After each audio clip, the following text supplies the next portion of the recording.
Hello, everybody. This is Anfra. It's been 6 weeks or so since you guys have seen me.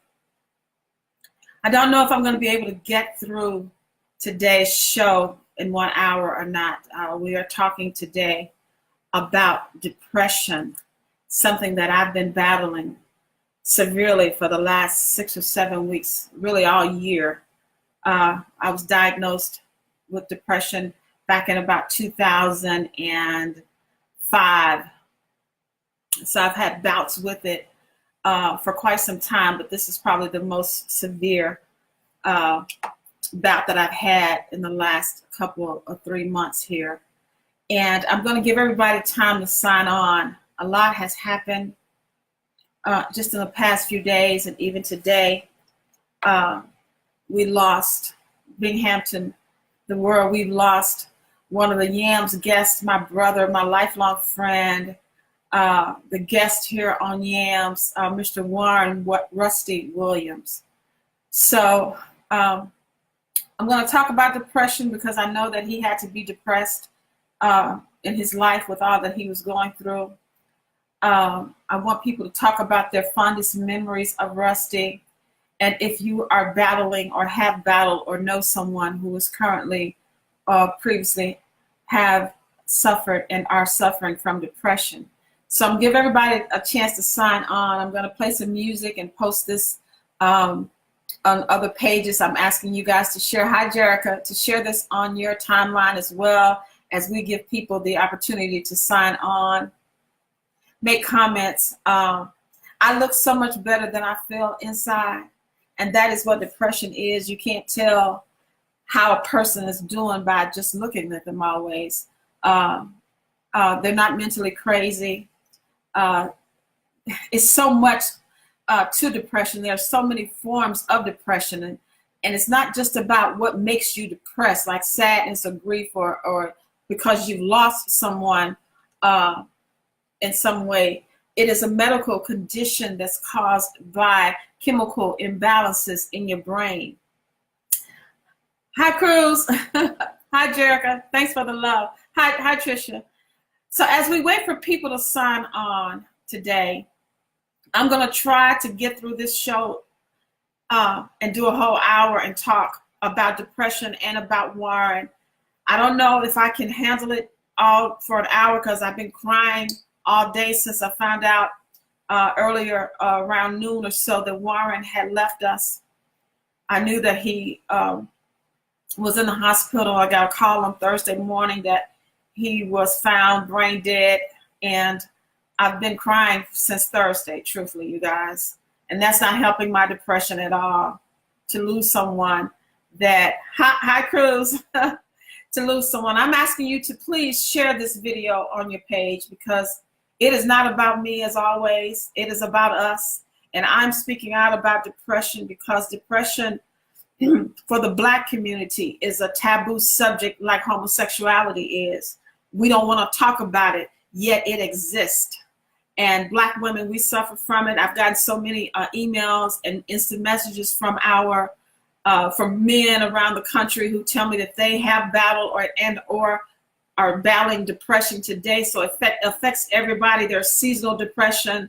There is, bipolar depression. There's all kinds of depression. So we're going to wait till a few more people sign on, and I'm going to share this on my Yams talk show page and listen to some music. I'm asking you to please share this on your pages. That's all I ever ask every week. I haven't done this since September. Hi, Victor.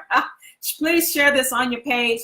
I'm going to try my best not to cry, but if I do, just give me a few minutes because this is very emotional for me today because Warren and I have become the best of spiritual friends. So the loss of him, it hurts my soul right now. So I'm going to play some music here and share this on my page. So we're going to give it about 5 minutes here. We're going to listen to some Yolanda Adams. I heard this today when I went with our classmate Toya Wicks to feed the homeless today, and this is so appropriate this song is so appropriate today for what I'm feeling. I'm opening up my heart. Thank you, Cruz, for sharing. And I'm asking you to open up your heart too, because people are suffering. in so many ways. And it doesn't, everybody that is suffering in silence, they don't look beat up. They're not crazy. I am that face. I don't look crazy. That's not the song I want to play. Hold on. Yolanda Adams is who I was trying to play here. Open my heart. Once this goes off, we'll start the conversation about depression and talk about our fondest memories of Warren Rusty Williams, my brother, the Yams guest that came on and set the talk show on fire with his transparent and open honesty about the mistakes he made in his life. Talk to me.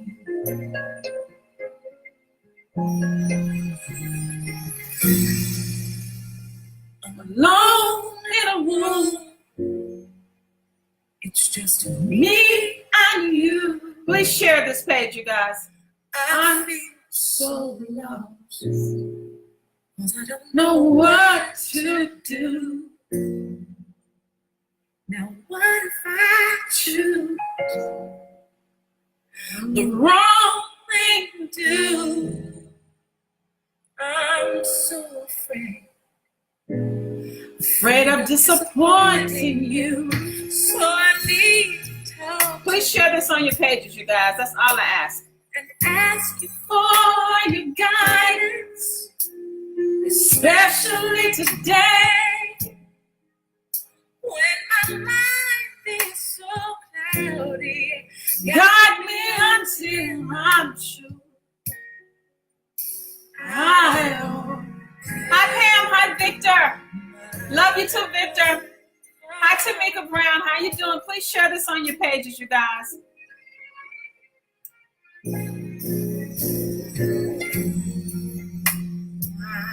Hi Tamika. Hi Cynthia. Fading fast. I'm all burned out, and I don't think my strength's gonna last. So I'm crying out to you. I know that you're the only one who is able to pull me through. So I know I need to talk to you. Please share this, you guys. Asking for your guidance, especially today, when my world seems so cloudy. I miss Warren. Hi Sandra. Hi Ellison Flagg. How you doing?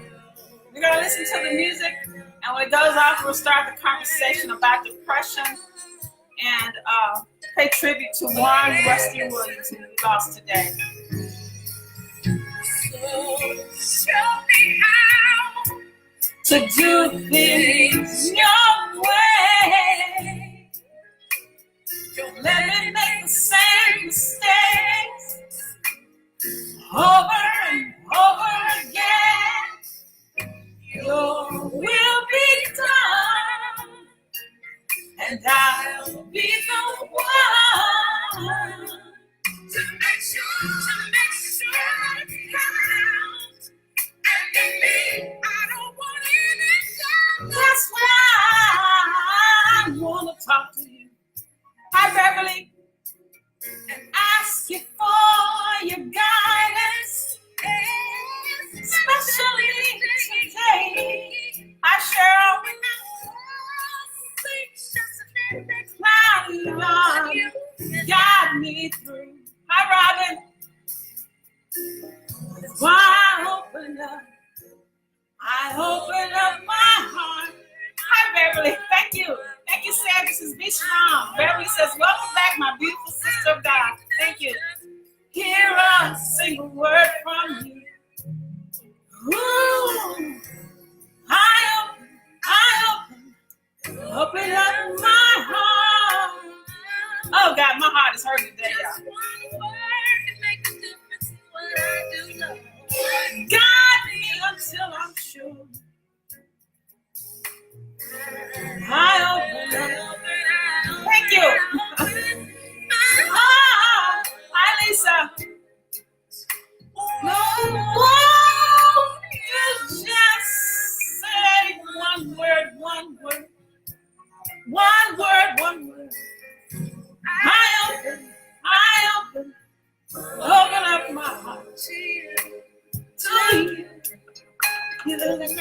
my soul, captain of my sea. I need a word from you.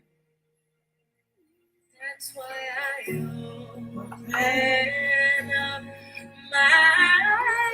open up my heart.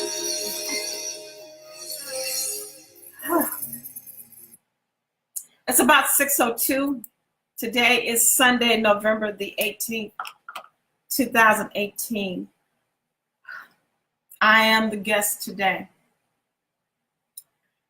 I've been gone. I tried to get the talk show started, you guys, a few months ago in October. I didn't have enough ticket sales.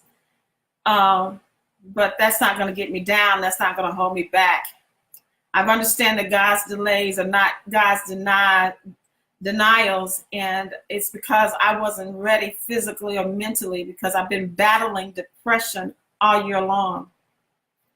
I was diagnosed with depression back in 2005 at the onset of perimenopause, can't sleep. I've had 2 or 3 really difficult bouts with it over that time, but this year it has been the worst. The last time I had this battle with it was when my mother died back in 2014, she died 4 years ago today, Sunday, the Sunday before Thanksgiving. I went back to Detroit and I didn't want to live. I didn't want to kill myself, but I felt like if I didn't wake up, it would be okay. Depression is real.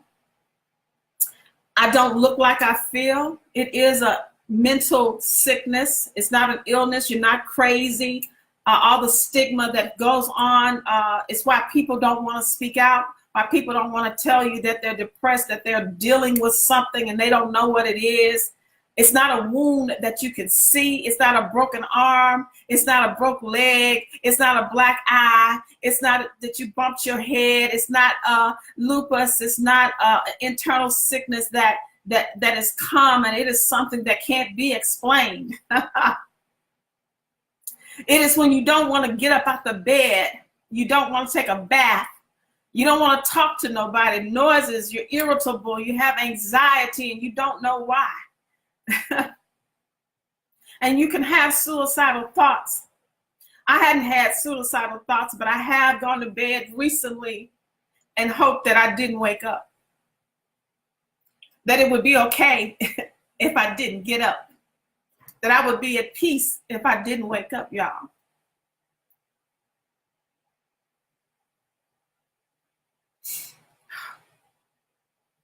And although you can talk to me every day, you can see me, I don't look like it, but it's real, you guys.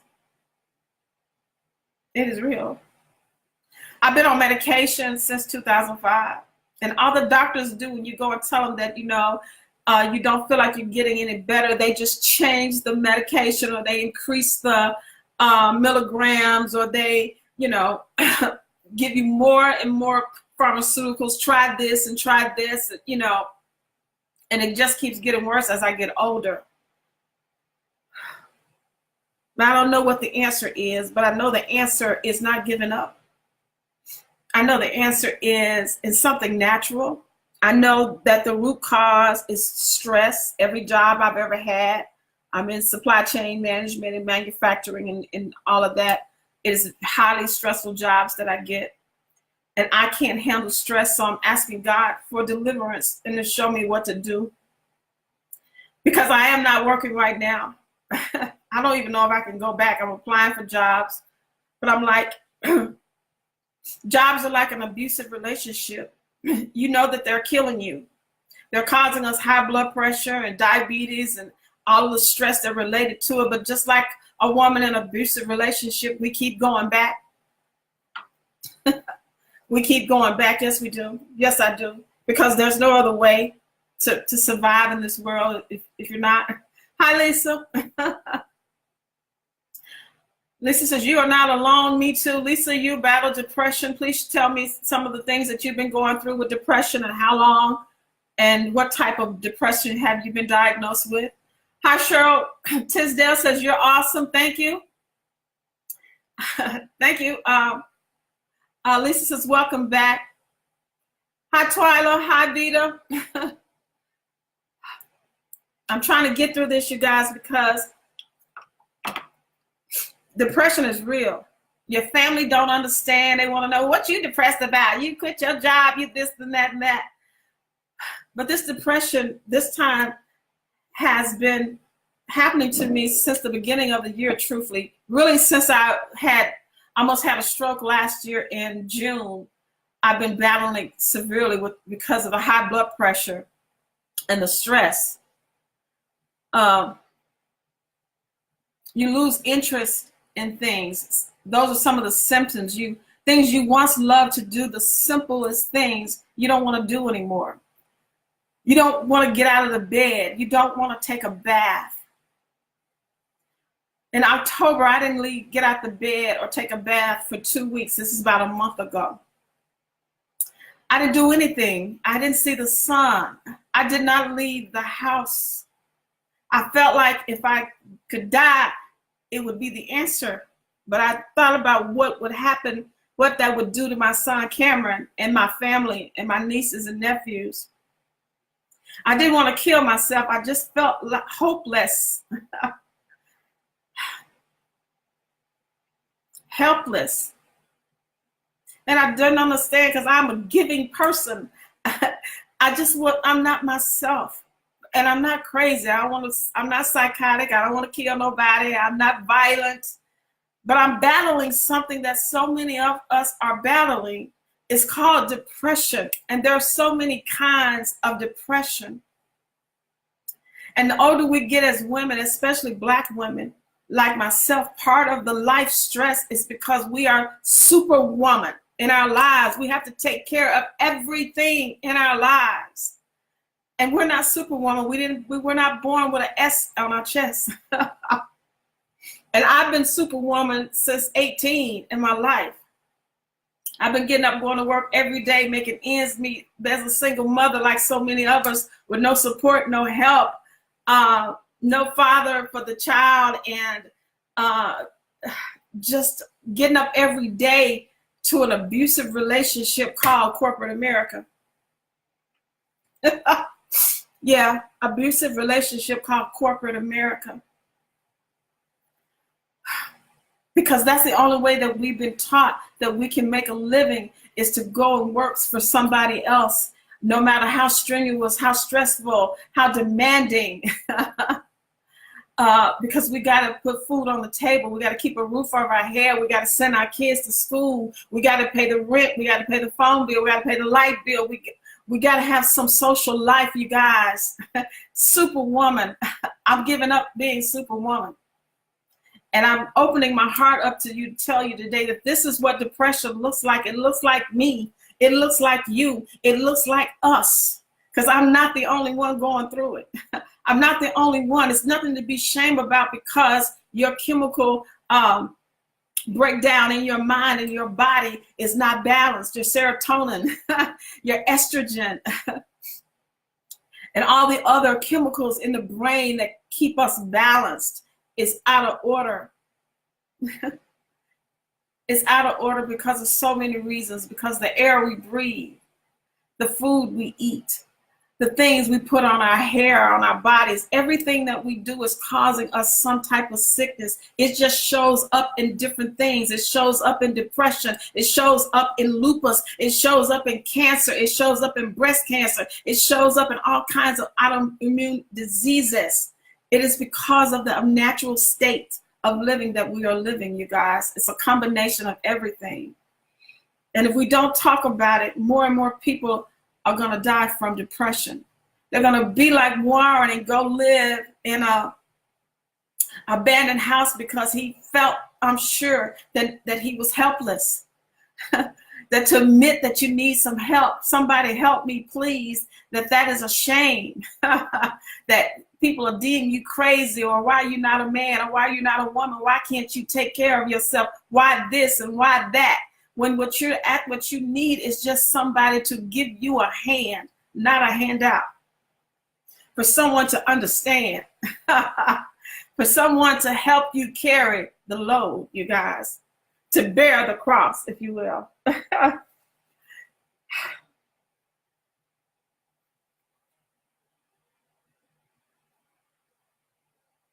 That is what depression does. It robs you of who you are and what your purpose is. And everyone's not strong enough to fight it, but I'm fighting because I know I have a purpose, and this what I'm doing right now is it. But you lose with depression, you lose the interest in the things that give you joy. You lose your joy. Like I said, I didn't go out the house for 2 weeks, you guys. Thank you, Sandy, for saying be strong. You don't want to take a bath. You have to talk to yourself. The smallest things when you are battling depression, and I'm on medication. I can't imagine, I don't know if the medication is helping. It don't seem like it. They keep changing it every time I go in and say, oh my God, I'm still battling. And, I hadn't talked about this openly up until now. I really never told anybody how severe the depression is and how long I've been on medication, because depression is taboo. People think you are crazy. Well, you are crazy if you don't speak up. You're crazy if you don't acknowledge that something is wrong.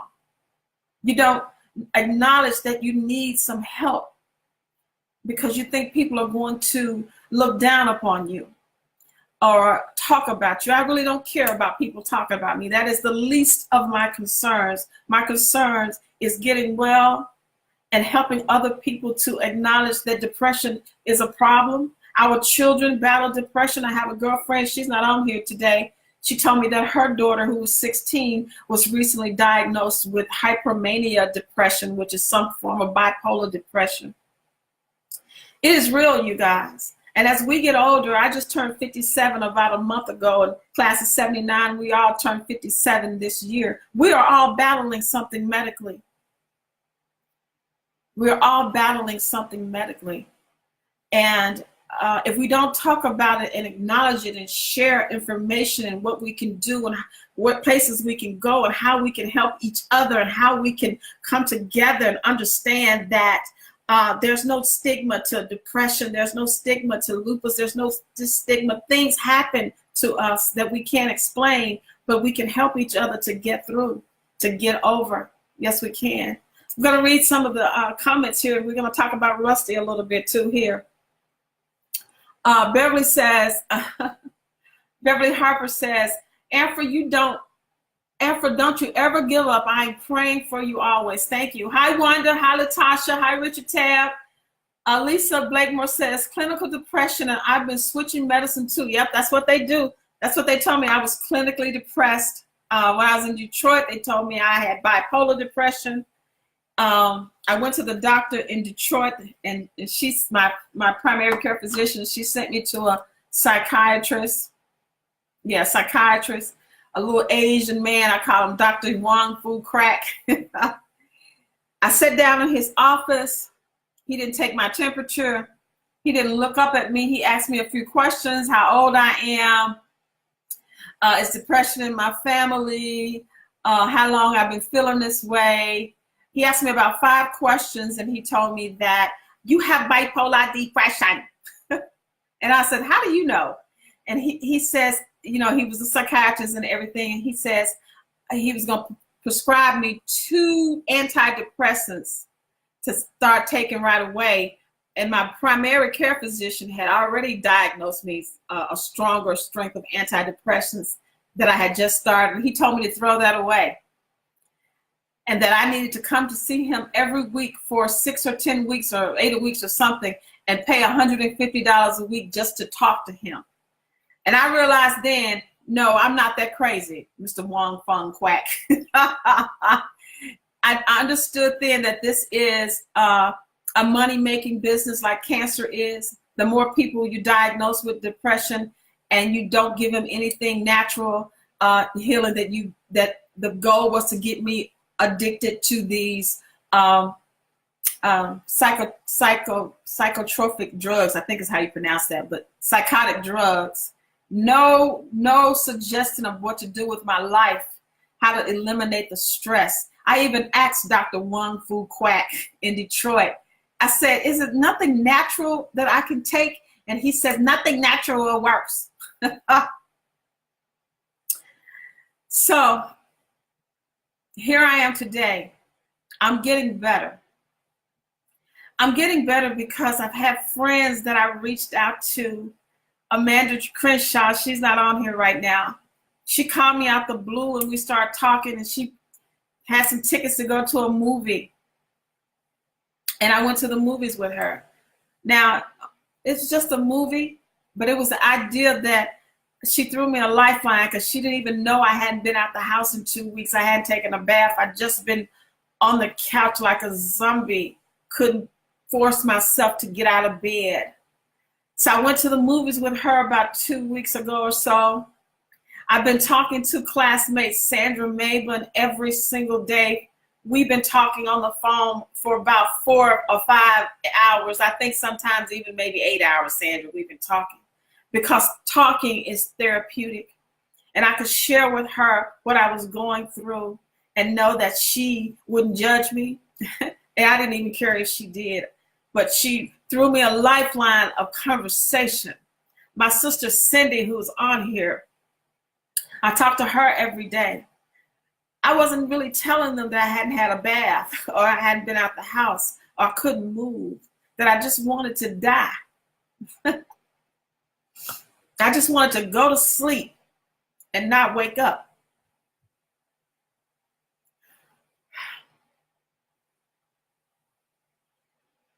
But I couldn't do that to Cameron and Rebecca and Dee Dee and my dad and my sisters and my brothers.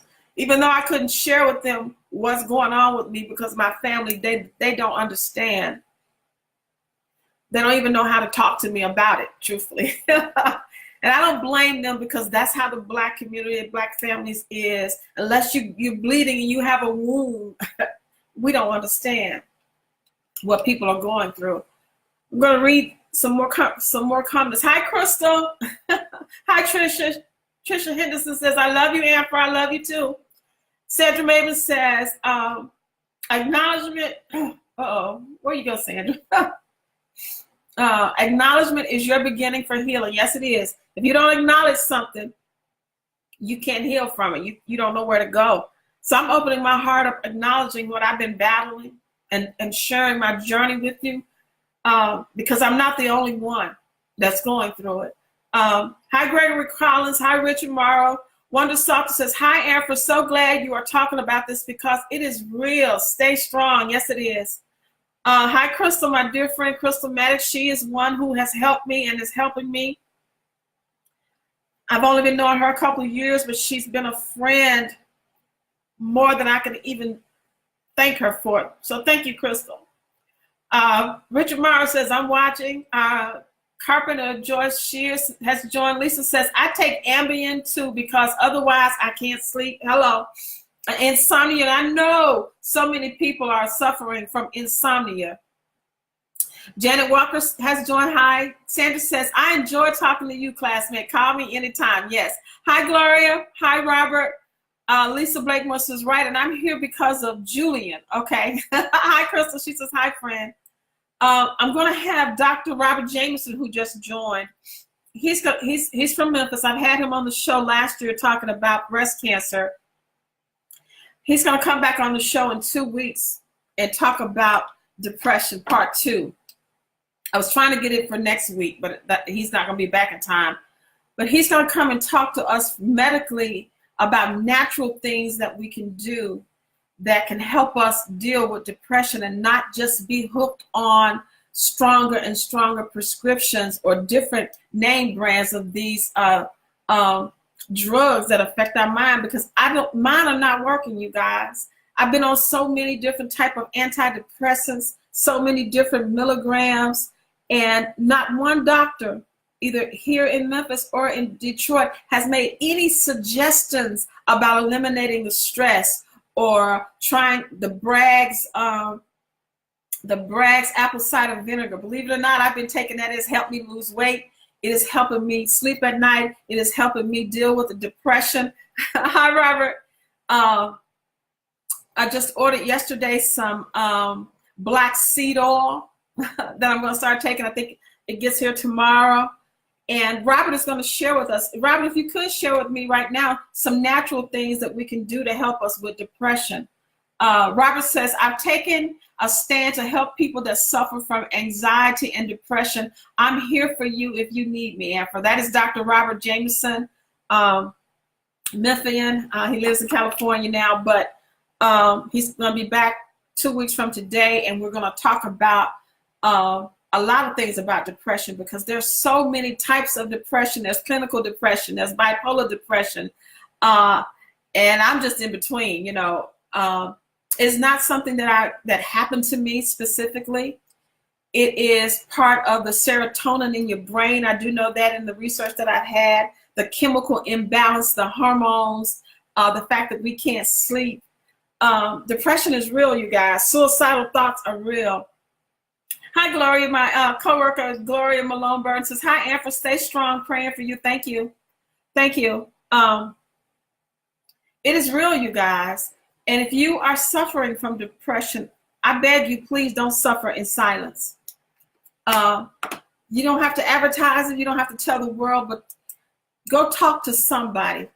We all have friends. Tell your doctor. Get on the medication if that's what you choose to do.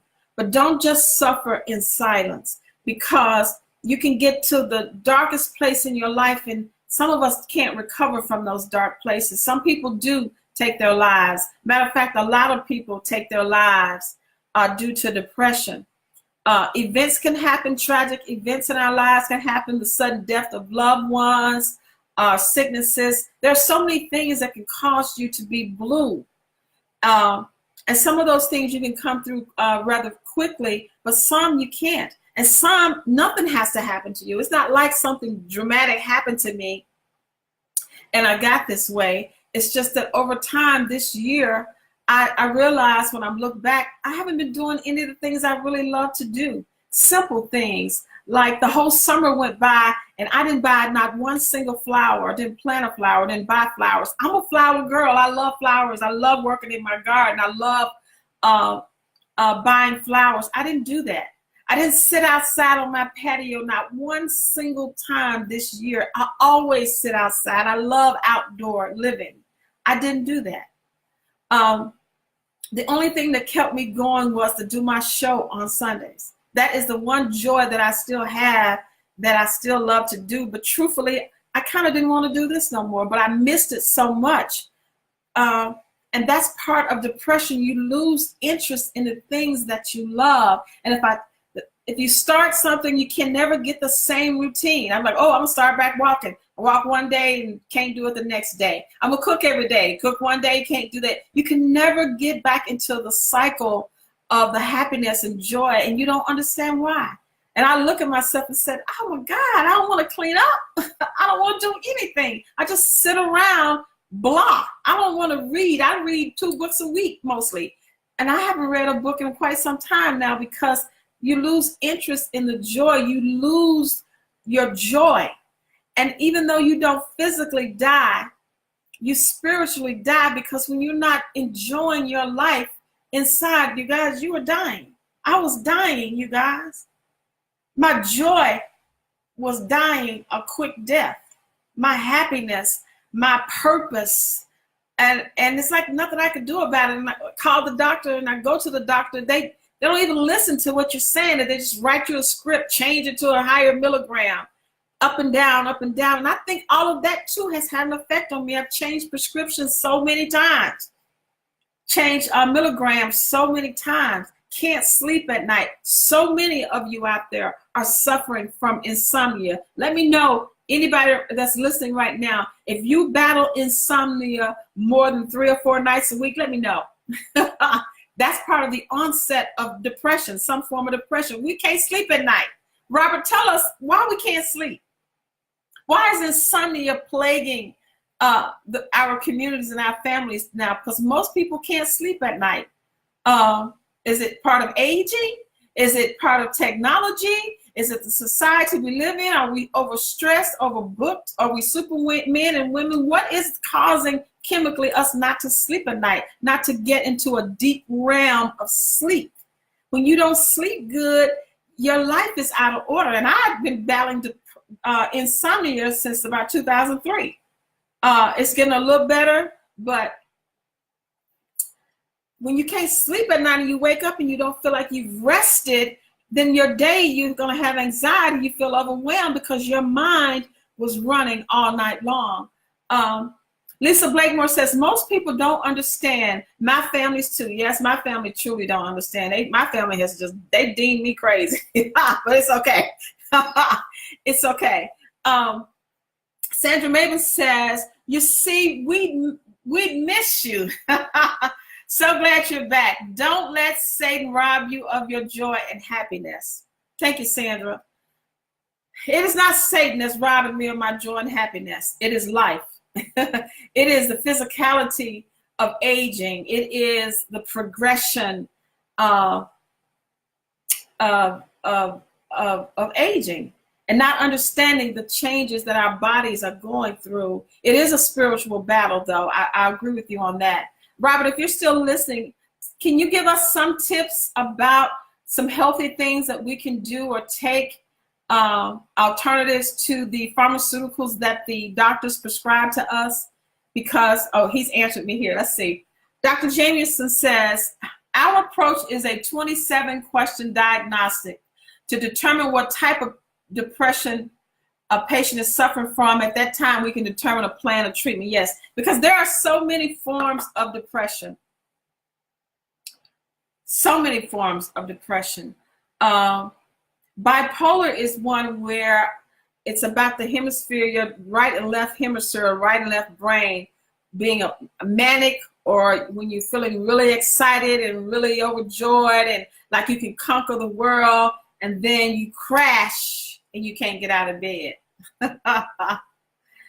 I see that in me a lot, but I've also been diagnosed by another doctor as clinical depression, and they can't get on the same page because they both have the same symptoms. And some of those symptoms are and you guys Google this, go Google depression, because there are a lot of those questionnaires out there online that you can go to a website and answer these questions.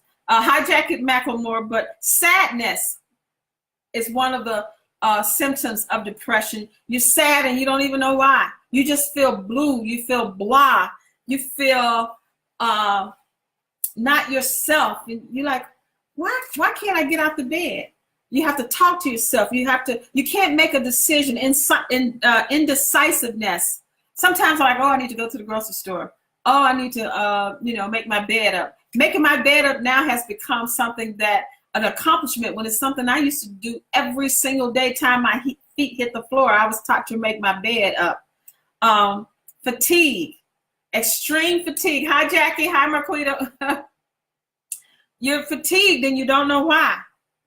Insomnia, you feel overwhelmed.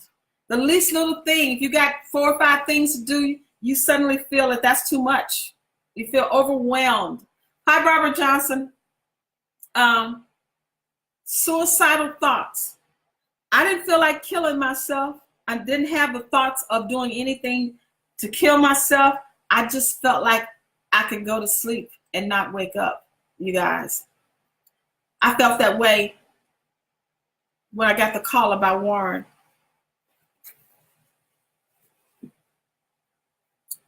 Just a couple of days ago. Loss of appetite, loss of interest. Like I said, you can't get out the bed. You have to make yourself go to the bathroom. You don't want to take a bath. You don't really want to talk to people. Noises get to me. Noises give me anxiety because I think I live alone and I live such a quiet life that when I do go out and there's a lot of noise, oh my God, I just want to go in a corner and just shut down. I can't handle the noise. And just always my heart's racing, just anxious for no reason, just having anxiety like something's about to happen. And I see one of the things about depression is people will cover up their depression, or that's not the word I'm trying to use, but depression can cause people to avoid their problems, and that's why people get high. That's why people become alcoholics and start drinking, not purposely become an alcoholic, but they're trying to mask and cover up what's really going on inside instead of acknowledging that something is wrong and seeking a healthy way and a natural way to get better. We over medicate with drugs and taking all the aspirin, trying to sleep. That's not healthy for our kidneys. It's not healthy for our bodies to take something every night to go to sleep. You know, it's not healthy to drink every day to help you cope.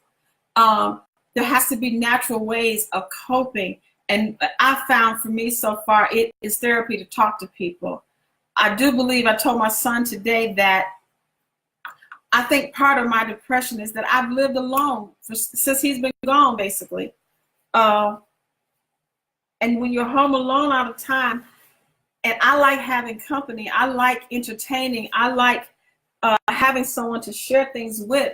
Not having that, I think, has been a part of my depression. It's like I'm always alone. Everywhere I go, I'm by myself. I'm always home alone. And I enjoyed the alone time, but I don't think it's healthy to always be by yourself. I'm always by myself. We got more people here signing on. Hi, everybody. Barbara Johnson says, hello, God bless. Sandy Sanity has joined. Hi, Sandy. I want you to come on the show. Hi, Paula Weber.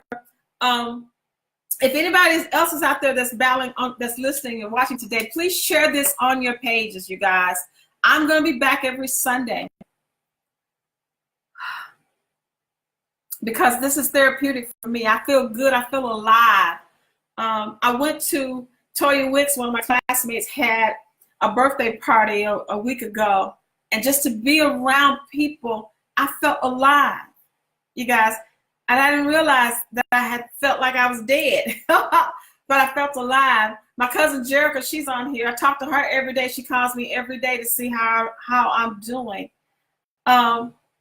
Because being alone and being lonely is two different things.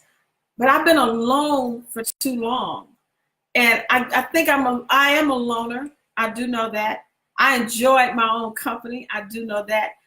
But someone needs to check on you. Someone needs to just say, come on, get out the house, because you can't convince yourself when you're in depression to get out the house and walk. I didn't check my mailbox for almost a month. The mailman had to knock on the door and says, ma'am, your mailbox is overflowing. And my mailbox is only like 10 steps from my house, but I couldn't walk 10 steps to the mailbox.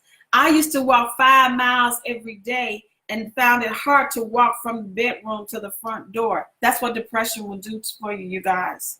It'll steal your joy, and you don't understand why. And I still don't get it necessarily, but I'm telling you some of the things that I've gone through that I know now when I don't feel good, I'm calling somebody just to talk. So if I call you at an awkward time of day or night, answer the phone, because I need to talk. Because when I talk to someone, I feel better. I feel connected. I feel alive. I feel so alive. Let's see what time it is. It is, wow, it's out 6:35. Sandy Sanders says, thank you. Paula Weber says, I love you, Ann. God got you. Yes. Hi, Levelyn Williams. We're talking about depression today. I'm going to spend the last 30 minutes here talking about my brother, my friend, our Binghamton brother, a Yams guest. He died today. Mr. Warren Rusty Williams. You guys, I've been crying all day. I don't need that at this time in my life, but you can't change what happens. I love Warren. Warren was a guest on the Yams show last year in September. I hadn't seen him since the 70s or maybe the early 80s. And I asked Warren to come on the show because I like the things that he was posting. He seemed to be a very intelligent man. And I asked him to come on the show and talk about whatever he wanted to talk about. And we entitled his show, It's a Man's World, Is It? And for those of you who watched the show last year in September, you guys know that Warren became so transparent about the mistakes and the journey that he'd taken in his life, the choices that he made, that he started to cry. Genuinely cry and purge and cleanse. And the show was so wonderful. And people, I tell him he was the reason why the show has been a success, because we needed to hear from our Black men who could honestly talk about the mistakes they've made and the women that they've hurt, and how they haven't been good fathers, and how they haven't been good men, and how they treated women. Warren is probably the only man that I've met so far that's willing to say, I'm sorry, and make a public apology to all the people that he had hurt, and he was trying to redeem his life. And so on Thursday of last week, well, Friday, I believe, when I got up, I can't even remember now, but one day last week when it was cold outside, Warren, none of us knew, and I'm sharing the truth, and his family will just have to understand that I'm trying to do this to help us. Warren had been living in an abandoned house that nobody knew in Binghamton on Glenker, and one of his friends found him. He'd had a stroke in the house, and he was ice cold. It was the night that it snowed, and in Memphis the weather got really bad. So he's been in a hospital since, I think, Thursday on life support. He was frozen when they found him, and he died today, you guys. They took him off of life support today. He was brain dead when they took him to the hospital. And my dear friend, our brother, our Binghamton brother, Warren Rusty Williams, he made his transformation today, and he left us. I've been crying all day. So if you are a friend of Warren's, send a shout out here and let me know what's your fondest memory. He told so many stories on Facebook. Oh my God. Hi, Sherry. Hi, Jacqueline. Hi, Sandra Jameson. How you doing? To lose someone and to know that Warren had diabetes, and apparently he had high blood pressure too. And what you guys don't know about Warren is he came back on the show. You do know this. He came back on the show with Victor Crawford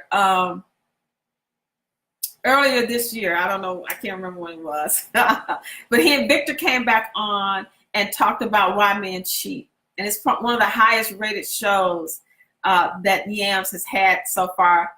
And both of them were honest about why men cheat. It was hilarious, but truthful.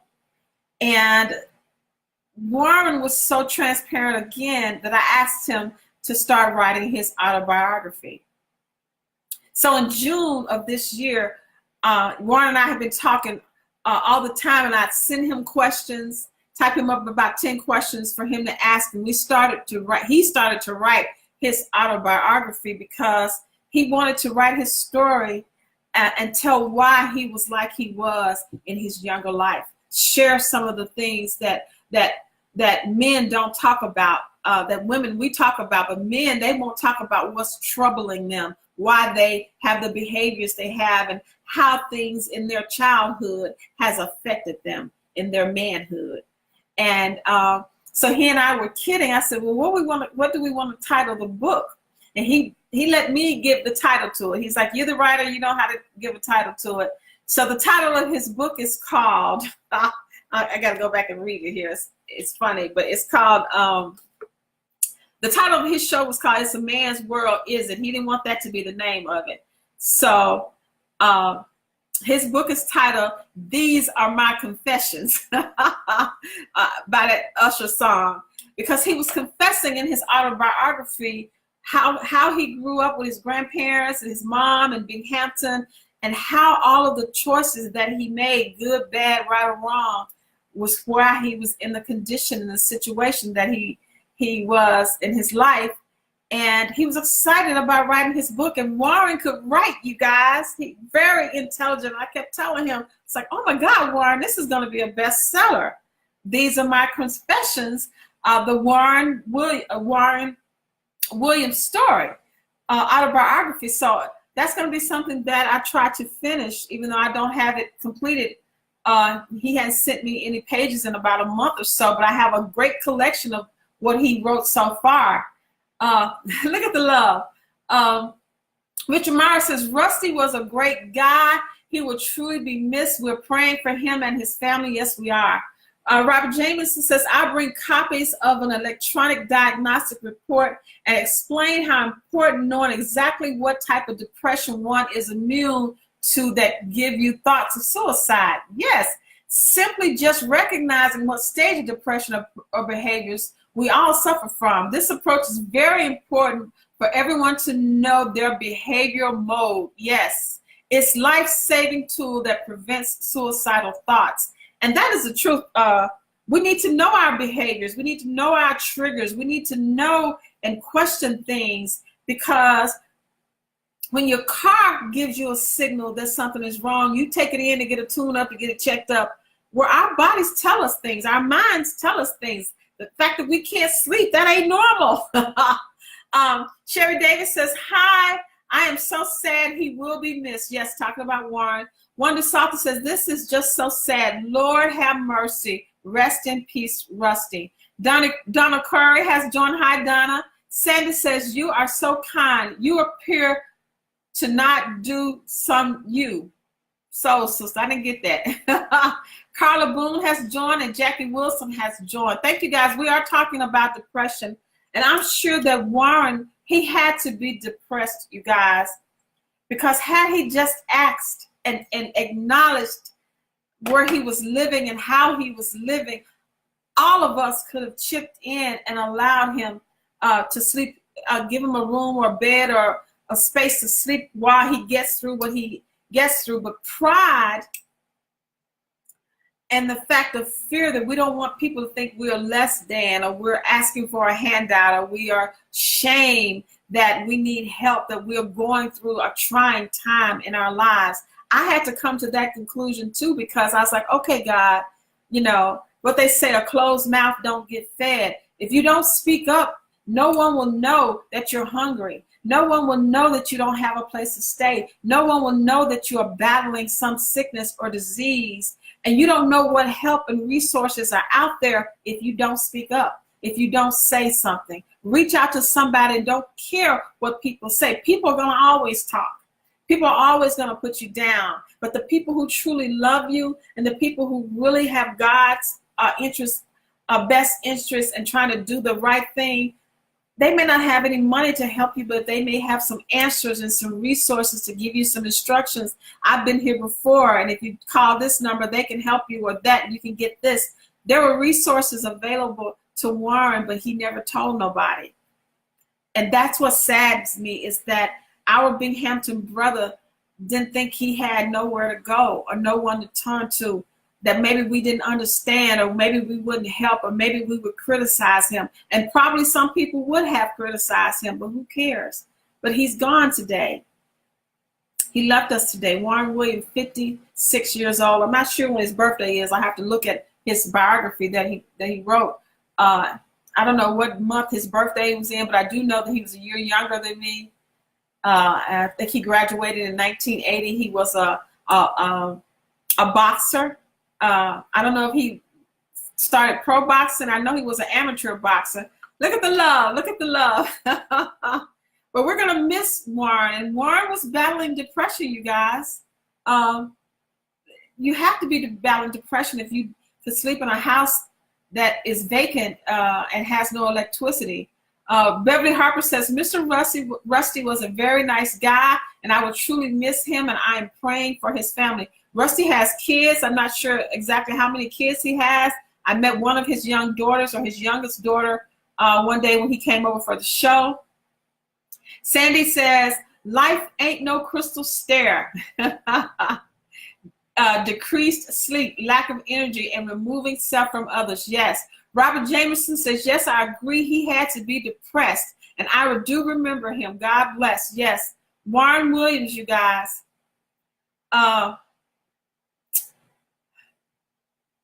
This is not how his life was supposed to end.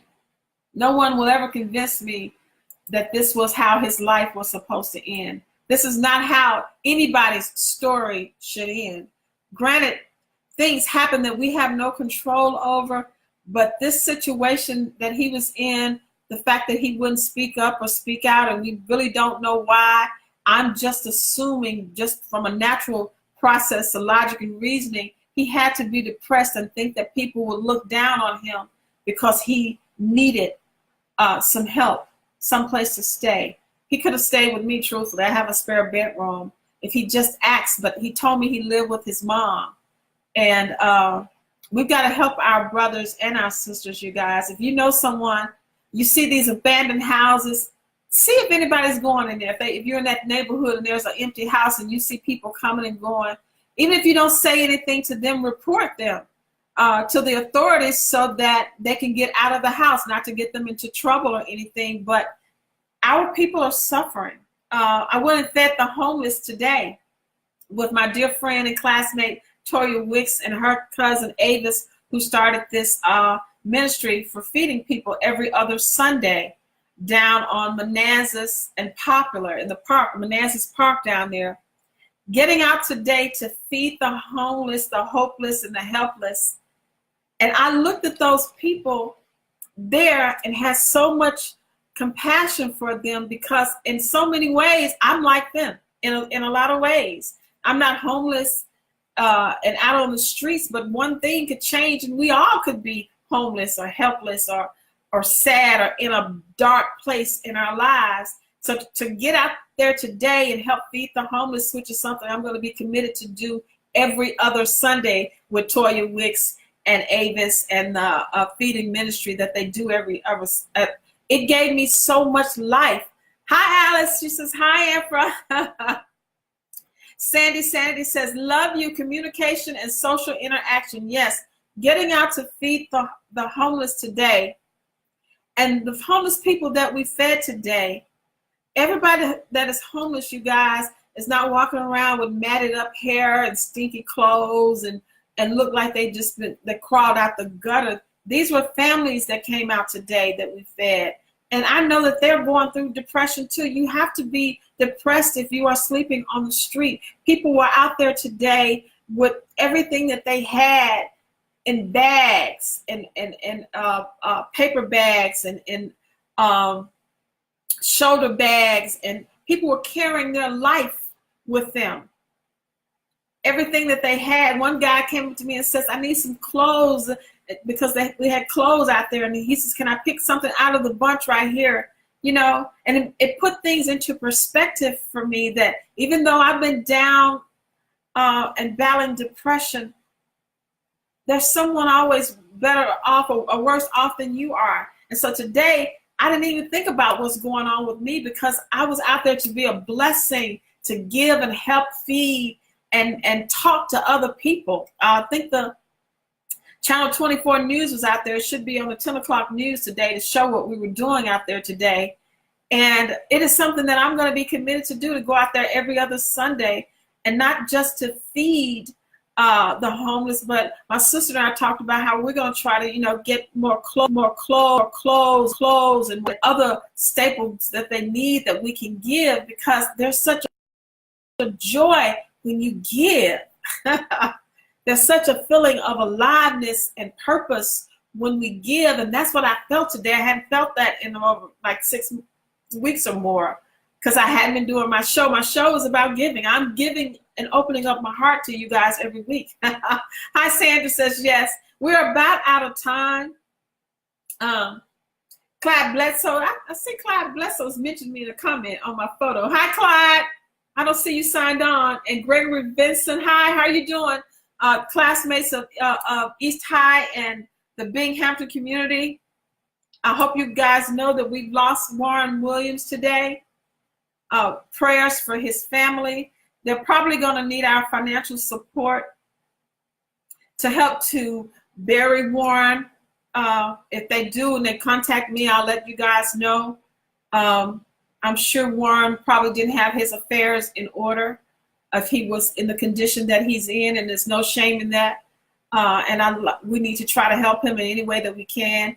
Sandy says, yes, I work out every day in our community. Good for you. Where do you live, Sandy? If you'd like to join the feeding ministry that I talked about, We're going to be out feeding again 2 weeks from now. They do it every 2 weeks, and I'm going to be a part of it, just to get out and meet people and talk to them and just share a smile and tell them God bless you. And my heart was so filled today. But we are about out of time here. It's 6:52. I will be back next Sunday. I was going to do depression part 2 with Dr. Jameson, but he can't come back next Sunday. So I have a guest on that we're going to talk about lupus. I've got to just make sure she can come back on, that she can come on next week, because lupus is affecting so many Black women. Every time you turn around, someone's diagnosed with lupus, and there is a cause for why we have a rise in lupus and so many diseases. I'm going to be talking about that next week. If you know someone, or you're someone you know is suffering from lupus, contact me. I'd like to talk to you. I'd like to interview you if you are in town. Sherry Davis says, thank you, Anfra, for sharing Warren's story. God bless you. Yes. Hi, Sandy. I want you to come on the show, Sandy. Talk about what you're going through in your depression, too. Sandra Mavis says, maybe the class of 79 can get together to help with donations. Yes, that would be a good idea, Sandra, because there were so many people out there, and they needed shoes and coats. And to see those little kids out there with their families, that got to me today. To see 4 and 5-year-olds not have a place to stay, nothing to eat, and barely dressed, that got to my heart. So yes, hi, Sandy. Well, we're about out of time.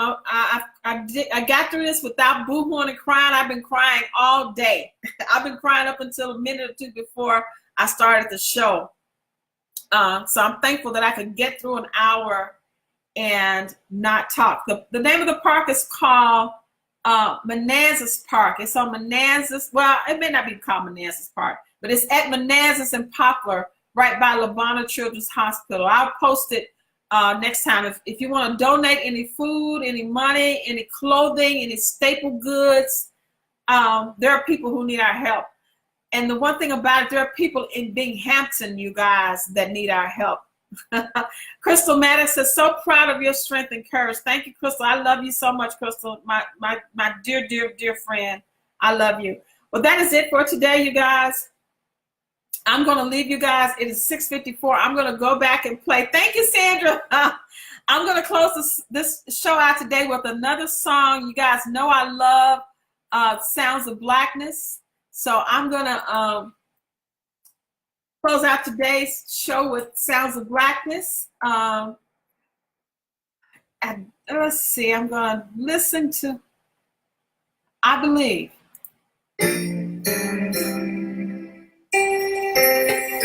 I believe. Hey, hey, hey. Thank you. I'll see you next Sunday.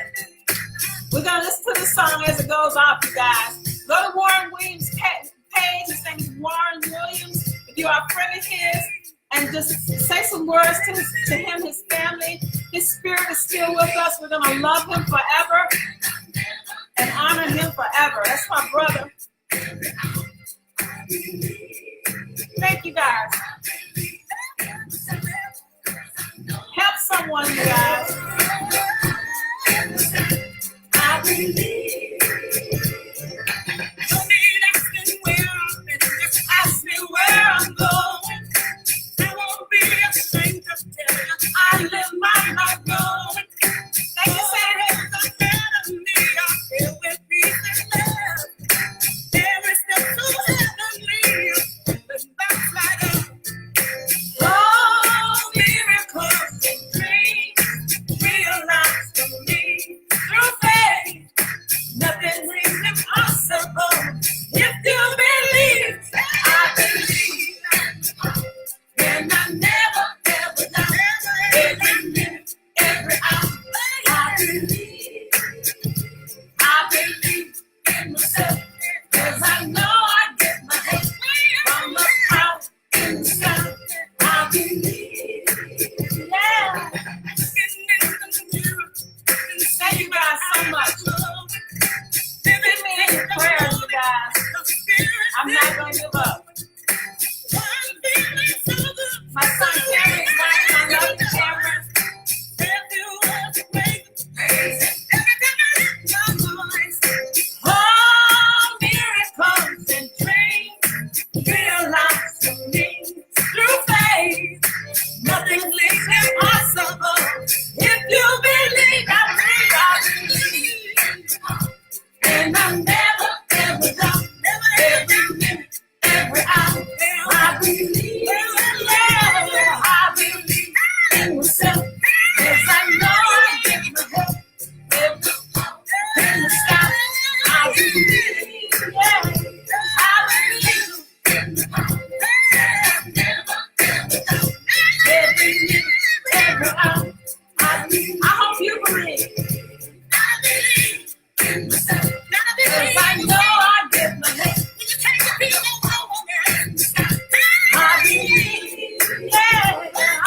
And I never ever doubt. Every minute, every hour, I believe. Yeah, I believe in myself. 'Cause I know I get my help from the power in the sky. I believe. Yeah, I believe. I believe. Yeah, I believe. Thank you for the love. Hi, Angela. So good to believe. Yeah. Let me hear you say, let me hear you say, I believe, yeah. Rusty, we gonna miss you, brother. Miss you, Rusty. That is the show for today, you guys. I believe. And I never ever doubt. Every minute, every hour, I believe. Yeah, I believe. I know. That is today's show. Thank you guys so much. Please share this on your page, you guys. Thank you, guys. See you next week.